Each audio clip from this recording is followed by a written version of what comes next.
Hi guys, welcome to VN coaching classes. जिन लोगों को पढ़ने की आदत है वे अपने जीवन में कभी अकेले हो ही नहीं सकते, क्योंकि बुक्स को एक बहुत अच्छे फ्रेंड बोला गया है।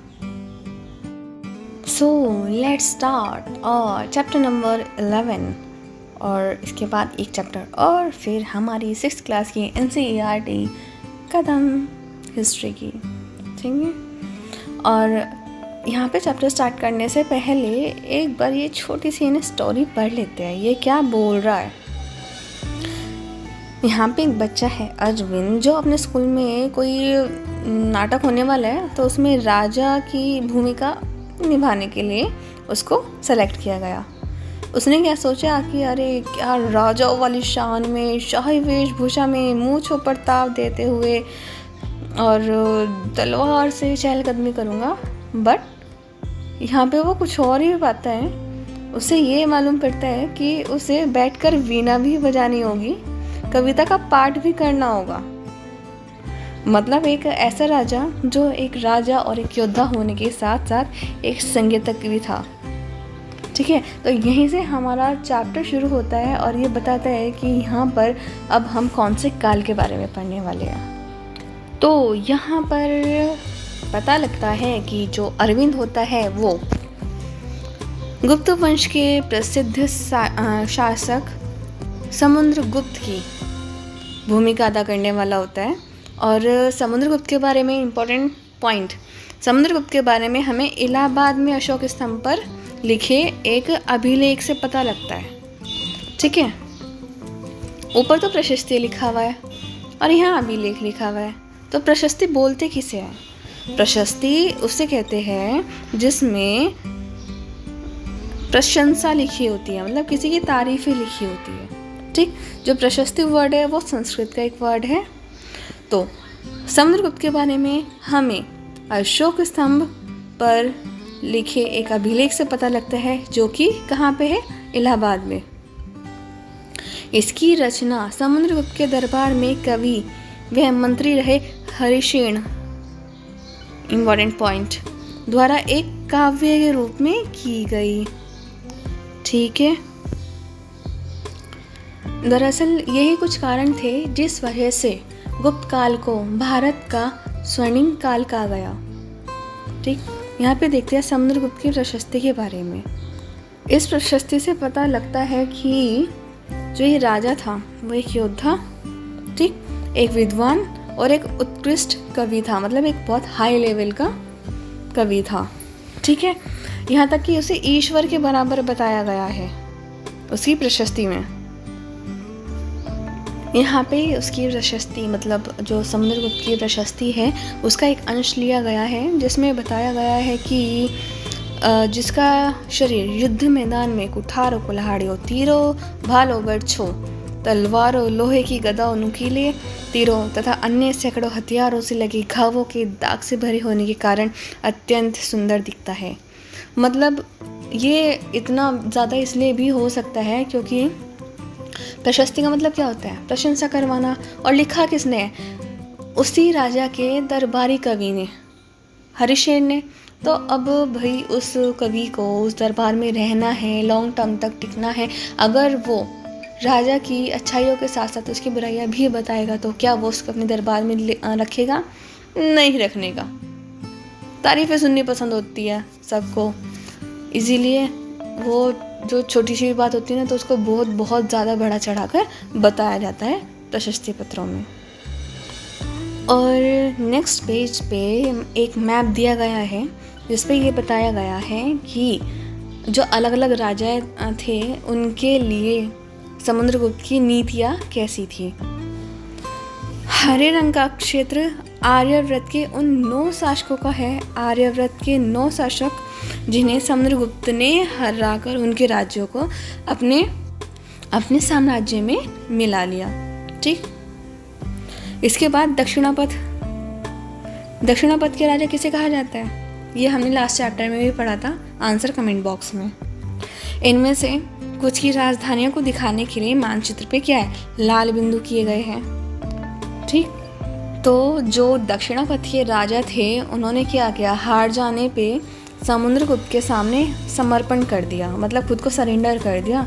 तो समुद्रगुप्त ने उनको फिर से शासन करने की अनुमति दे दी, पर कुछ शर्तें होती है इसकी, ठीक है। पड़ोसी देश बैंगनी रंग, इसमें असम, तटीय बंगाल, नेपाल, उत्तर पश्चिम के कई गण या संघ, चैप्टर नंबर 6, ठीक। ये समुद्रगुप्त के लिए उपहार लाते थे, उनकी आज्ञाओं का पालन करते थे और उनके दरबार में उपस्थित हुआ करते थे। ऑब्वियसली कोई इतना करेगा तो उसे उस राजा के अधीन ही माना जाएगा, ठीक है। भाई इलाकों के शासक जिन्हें नीले रंग से दर्शाया गया है संभवतः कुषाण तथा शक वंश के थे। इनमें श्रीलंका के शासक भी थे, ठीक है। जिसने क्या किया, समुद्रगुप्त की अधीनता स्वीकार की और अपनी पुत्रियों का विवाह उनसे करा दिया। पहले के टाइम में ये सब भी चलता था। ये देखिए यहाँ पे ग्रीन कलर से वो एरिया, आर्यव्रत का वो एरिया जिसको समुद्रगुप्त ने जीता था। फिर आते हैं दक्षिणापथ के राज्य लाल बिंदुओं से, जिसको समुद्रगुप्त ने क्या किया था, हरा तो दिया था, पर उन लोगों ने फिर क्या कर दिया, आत्मसमर्पण कर दिया और उन लोगों को समुद्रगुप्त ने फिर से शासन करने की अनुमति दे दी थी।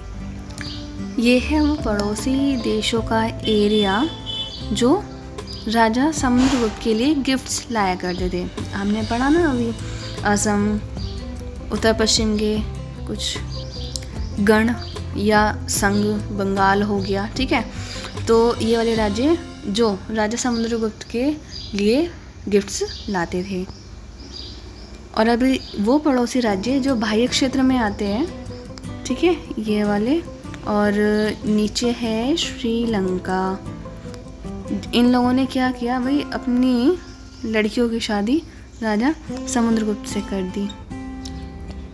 प्रशस्ति पत्रों से कुछ वंशावलियों के बारे में भी मालूम पड़ता है, ठीक है। और वंशावलियों से क्या होता है, वंश मतलब एक के बाद एक, तो हमें एक तरह से हमारे पूर्वजों के, मतलब जिसका वंशावली का जिक्र किया गया है उन्हें उनके पूर्वजों के बारे में भी मालूम पड़ जाएगा। जैसे पितामह मतलब यानी कि परदादा, दादा, पिता और माता के बारे में भी मालूम पड़ता है। उनकी माँ कुमार देवी लिच्छवी गणराज्य की राजकुमारी थी और पिता चंद्रगुप्त गुप्त वंश के पहले शासक थे। Point to be noted, Chandragupta गुप्त वंश के पहले शासक थे और उन्होंने महाराजा धीराज जैसी बड़ी उपाधि धारण की थी और फिर उसके बाद उनके लड़के ने भी कर ली ये वाली उपाधि धारण। और इतना ही नहीं, ये कोई नई बात नहीं थी, उनके दादा और परदादा ने भी महाराजा की उपाधि धारण की हुई थी। उनके दादा परदादा ने क्या किया कि महाराजा की उपाधि, और उनके पिता ने और उन्होंने महाराजा धीराज की उपाधि धारण की थी। समुद्रगुप्त के बारे में हमें उनके बाद के शासक, जैसे कि उनके जो बेटे कौन थे, चंद्रगुप्त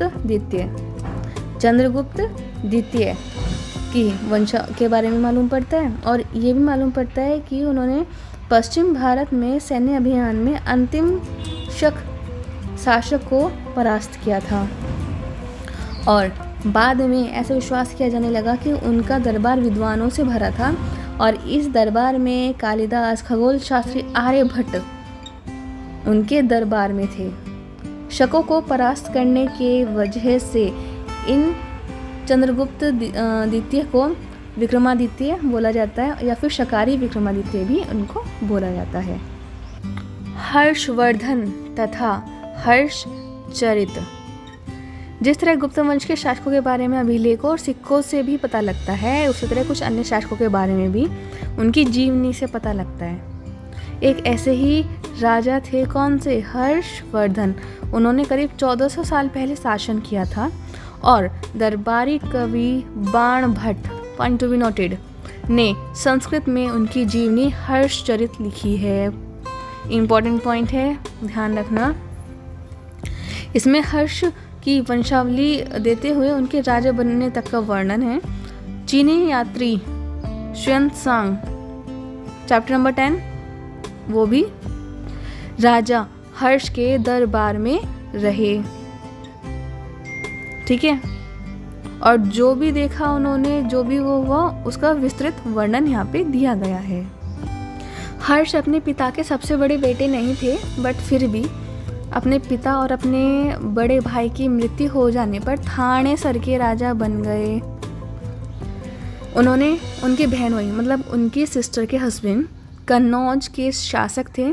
जब बंगाल के शासक ने उन्हें मार दिया तो हर्ष ने कन्नौज को अपने अधीन कर लिया और बंगाल पर आक्रमण कर दिया बदला लेने के लिए। मगध तथा बंगाल को जीतकर उन्हें पूर्व में जितनी सफलता मिली थी, उस सफलता वो अन्य जगह पर उन्हें मिली नहीं। बंगाल और मगध, वहाँ से तो सब कुछ अच्छा था ही। मगध के बारे में तो ऑलरेडी हम अपने पहले चैप्टर्स में पढ़ चुके हैं। ठीक है, तो सफलता तो मिल नहीं थी क्योंकि वहाँ से तो बहुत कुछ मिल जाता। लेकिन जब उन्होंने नर्मदा नदी को पार करके, साउथ में नर्मदा नदी को पार करके दक्कन की ओर जाने की कोशिश की, तब चालुक्य नरेश पुलकेशिन द्वितीय ने उनको रोक दिया। और आगे बढ़ने से पहले हर्ष के बारे में, मतलब हर्षवर्धन राजा जो थे, उनके बारे में एक बात मैं बताना चाहूँगी कि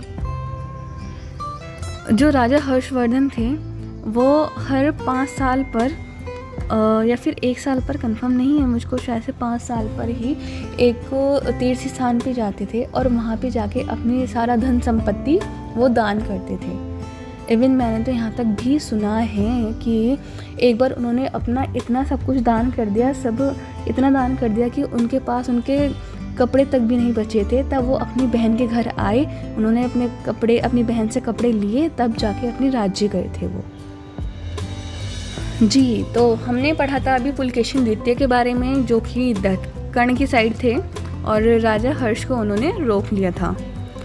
इसी काल में जो हर्षवर्धन का टाइम था ना, उसमें पल्लव, चालुक्य दक्षिण भारत के सबसे महत्वपूर्ण राजा थे। पल्लवों का राज्य, उसकी राजधानी कांचीपुरम के आसपास के क्षेत्रों से लेकर कावेरी नदी डेल्टा तक फैला था, जबकि चालुक्यों का राज्य कृष्णा और तुंगभद्रा नदियों के बीच में स्थित था और चालुक्यों की राजधानी ऐहोल थी, जो एक प्रमुख व्यापारिक केंद्र था। मतलब यहाँ से बिजनेस बहुत अच्छा होता था और धीरे धीरे यह एक धार्मिक केंद्र भी बन गया, जहाँ पे कहीं मंदिर थे और पल्लव और चालुक्य एक दूसरे की सीमाओं का अतिक्रमण करते थे। अतिक्रमण मतलब बार बार अटैक करते रहते थे। कभी कोई वाला एरिया चालुक्यों के पास आ गया, कभी कोई सा एरिया पल्लवों के पास आ गया। मुख्य रूप से राजधानी को निशाना बनाया जाता था जो समृद्ध शहर थे। ओब्वियसली लूटने के लिए भाई पैसा तो वहीं से मिलेगा, गरीबों को लूटोगे उनके पास तो वैसे ही कुछ नहीं है। पुलकेशिन द्वितीय प्रसिद्ध चालुक्य राजा थे। उनके बारे में हमें उनके दरबारी कवि रवि कीर्ति, इम्पोर्टेंट पॉइंट, रवि कीर्ति उनके दरबारी कवि, उनकी प्रशस्ति से पता लगता है राजा पुलकेशिन द्वितीय के बारे में। और इसमें इम्पॉर्टेंटली उन्होंने पिछली 4 पीढ़ियों के बारे में बताया था और राजा पुलकेशिन द्वितीय को यह राज्य अपने चाचा से मिला था। रवि कीर्ति के अनुसार उन्होंने पूर्व तथा पश्चिम दोनों समुद्री तटीय इलाकों में अपने अभियान चलाए।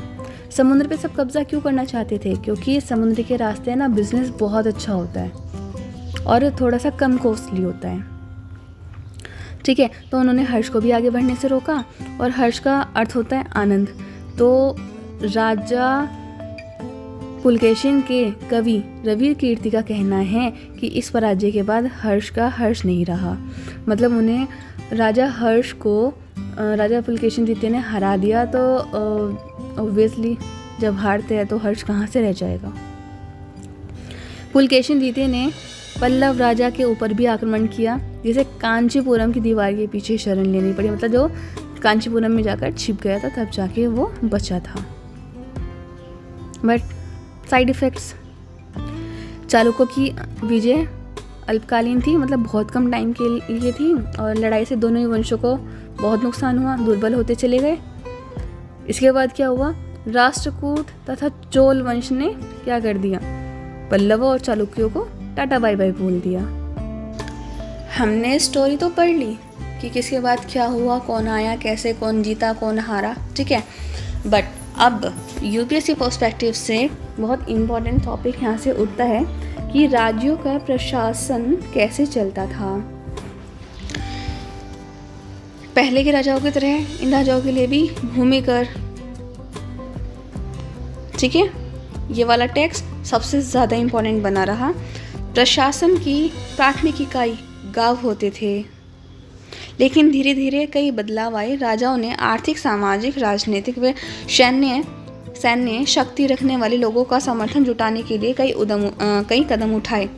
फॉर एग्जाम्पल, कुछ इम्पोर्टेंट पोस्ट, कुछ महत्वपूर्ण पद आनुवांशिक बनाए गए। मतलब कि अगर पहले पिताजी का है तो फिर बेटे जी का होगा, ठीक। जैसे यहाँ पे क्या एग्जाम्पल है कि जो कवि कौन थे, हरिसेन अपने पिता की तरह महादंडनायक अर्थात मुख्य न्यायाधिकारी भी थे। कभी कभी एक ही व्यक्ति कई पदों पर कार्य करता था, भाई क्वालिटी होगी तो वो कर भी लेगा। जैसे हरिसेन महादंडनायक होने के साथ साथ, मुख्य न्यायाधिकारी होने के साथ साथ कुमारामात्य अर्थात एक महत्वपूर्ण मंत्री तथा एक संधि विग्रहिक अर्थात युद्ध और शांति के विषयों का भी मंत्री था। मोस्ट प्रोबेबली जो लोकल लेवल का एडमिनिस्ट्रेशन था, जो स्थानीय प्रशासन था, उसमें प्रमुख व्यक्तियों का बहुत बोलबाला था। इनमें नगर श्रेष्ठी यानी मुख्य बैंकर, ठीक है, शहर का व्यापारी, सार्थवा यानी व्यापारियों के काफिले का नेता, ठीक है, व्यापार संघ का नेता, और प्रथम कुलिक अर्थात मुख्य शिल्पकार तथा कायस्थों यानी लिपिकों के प्रधान जैसे लोग होते थे। जो इस तरह की नीतियाँ थी वो कुछ हद तक ही प्रभावशाली थी, बट टाइम के साथ साथ जैसे जैसे पॉपुलैरिटी बढ़ जाती थी, जैसे जैसे पावर बढ़ जाती थी, तो वो लोग क्या करते थे, अपना एक स्वतंत्र राज्य स्थापित कर लेते थे। और अब यहाँ पर पढ़ते हैं एक नए प्रकार की सेना, ठीक है। कुछ राजा पहले की तरह अब भी एक सुसंगठित सेना रखते थे, जिसमें हाथी, रथ, घुड़सवार और पैदल सिपाही होते थे, और इसी के साथ साथ कुछ सेनानायक भी होते थे, मतलब सेना के हेड, जो आवश्यकता पड़ने पर राजा को सैनिक की सहायता दिया करते थे।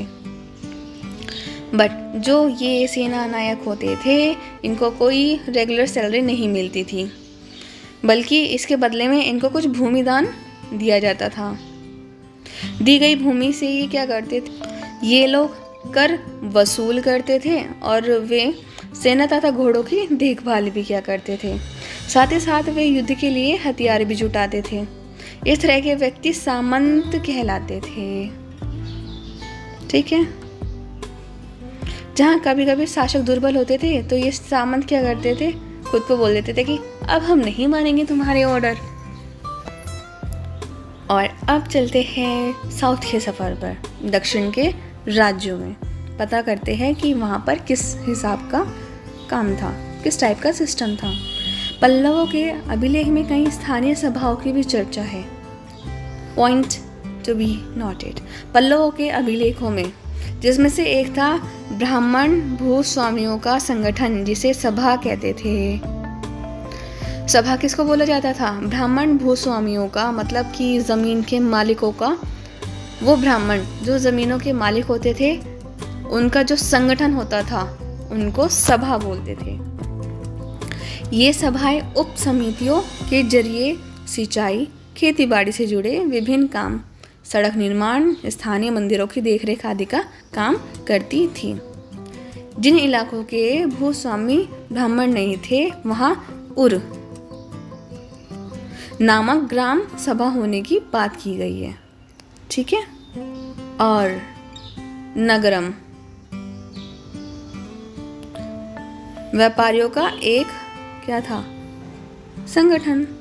संभवतः इन सभाओं पर धनी तथा शक्तिशाली भूस्वामियों और व्यापारियों का नियंत्रण था, मतलब जिसका पैसा उसकी पार। और कुछ इस टाइप की सभाएं काफ़ी लंबे टाइम तक, मतलब बहुत सी शताब्दियों तक भी काम करती रही। उस ज़माने में आम लोग, किस ज़माने में, जिस ज़माने की बात कर रहे हैं उस ज़माने में जनसाधारण के जीवन की थोड़ी बहुत झलक हमें नाटकों और उन अन्य स्रोतों से मिलती है। ठीक है, कुछ अन्य स्रोतों से मिलती है। कालिदास अपने नाटकों में राज दरबार के जीवन के चित्रण के लिए प्रसिद्ध है, जिसमें कि राजा और अधिकांश ब्राह्मणों को संस्कृत बोलते हुए दिखाया गया है, और अन्य लोग तथा महिलाएं क्या, कौन सी लैंग्वेज है, प्राकृत भाषा। ठीक है, उनका वो लोग बोलते थे। और उनका सबसे प्रसिद्ध नाटक कौन सा, अभिज्ञान शकुंतलम। दुष्यंत नामक एक राजा और शकुंतला नाम की एक युवती की प्रेम कहानी है, और इस नाटक में एक गरीब मछुआरे के साथ राजा कर्मचारियों के दुर्व्यवहार की बात भी की गई है। मतलब कि इस नाटक में ये भी बताया गया है कि जो राज्य कर्मचारी थे, मतलब जिसको ये था कि अपनी पार है, उसका घमंड है, वो जो गरीब लोग होते थे उनके साथ दुर्व्यवहार, मतलब बहुत गंदा बिहेव करते थे।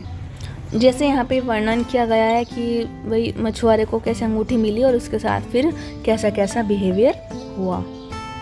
चीनी यात्री फाशियन, इम्पॉर्टेंट पॉइंट, चीनी यात्री फाशियन का ध्यान उन लोगों की दुर्गति पर भी गया जो थे तो वही इंसान ही, बट ऊंचे और शक्तिशाली लोग जिसको अछूत मानते थे। मतलब उनको छूने से उनका धर्म भ्रष्ट हो जाएंगे या फिर वो गंदे हो जाएंगे।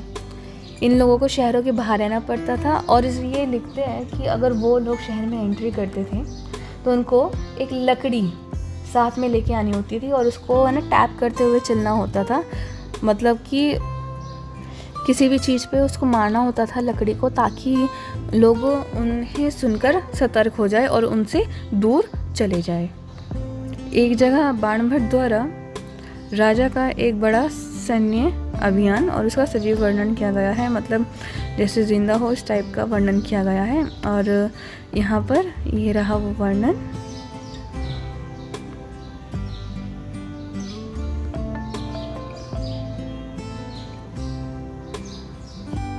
और ये अब यहाँ पर नोट आता है अन्यत्र, मतलब और कुछ एक्स्ट्रा बट इम्पॉर्टेंट, जो उस टाइम में बहुत बहुत ज़्यादा महत्व रखता था। क्या यहाँ पर हमें बताया गया है अरब के बारे में। ठीक है, अरब व्यापारी तथा नाविकों ने भारत और यूरोप के बीच समुद्री व्यापार बढ़ाने में एक महत्वपूर्ण भूमिका निभाई। अरब में रहने वाले लोगों में बेदुइन थे जो घुमक्कड़ कबीले होते थे, और ये मेनली ऊँटों पर ही डिपेंड होते थे। क्योंकि ऊँट को मरुभूमि का सबसे स्वस्थ जानवर भी माना जाता है। मतलब ये बोला जाता है कि सिर्फ एक ऊँट ही है जो मरुस्थल में खुद को सरवाइव करवा सकता है, वो जिंदा रह सकता है। फिर यहाँ पर बताया गया है पैगंबर मोहम्मद जी के बारे में, जो लगभग 1400 साल पहले माना जाता है कि वो थे, और अरब में इस्लाम नामक एक नए धर्म की शुरुआत की। ईसाई धर्म की तरह इस्लाम ने भी अल्लाह को सर्वोपरि माना है। ठीक है, उसी के बाद सबको समान माना गया है। इसके बाद यहाँ पर थोड़ा कुरान जो इनका पवित्र ग्रंथ है उसके कुछ अंश नीचे दिए गए हैं। फिर यहाँ पर ये बताया गया है कि अगले 100 सालों के दौरान इस्लाम उत्तरी अफ्रीका, स्पेन, ईरान और भारत में फैल गया। अरब नाविक जो इस उपमहाद्वीप की तटीय बस्तियों में से पहले ही परिचित थे, अपने साथ इस धर्म को भी यहाँ पर ले आए। कहाँ? इंडिया में। और अरब के सिपाहियों ने करीब 1300 साल पहले सिंध को जीत लिया। वैसे तो हम इसके बारे में आगे चैप्टर्स में पढ़ेंगे, बट फ़िलहाल के लिए क्वेश्चन है कि उस समय सिंध का राजा कौन था। आंसर कमेंट बॉक्स में। और एक यहाँ पर ये छोटी सी टाइमलाइन दी गई है, इसको ध्यान से देख लीजिएगा। और इसी के साथ हमारा चैप्टर फिनिश हुआ। So please do like, do share, do subscribe, do support. Thank you.